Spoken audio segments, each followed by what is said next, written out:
Hello, I'm Walter Fitzsimmons, and since Tony Hawk started it back in the 1990s, skateboarding has been a popular pastime amongst young people across the world, and Alek Timm is no exception.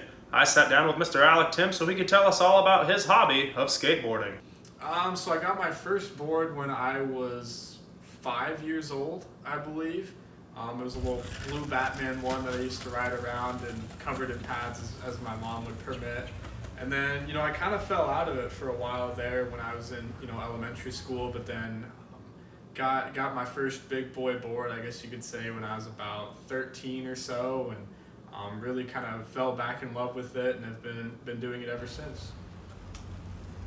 It's really just a good activity to, get outside, be active, and, you just kind of feel free when you're out there just cruising around, and it's really just a good stress reliever for me where I can basically just go out and shred around and, enjoy nature and enjoy life.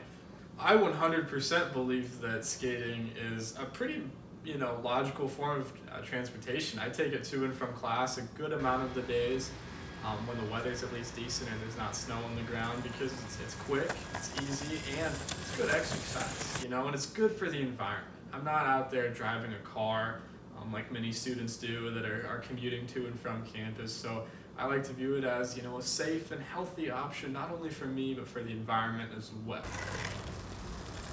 Absolutely, there's a huge difference between, basically you can kind of break it down into just a regular skateboard versus a longboard.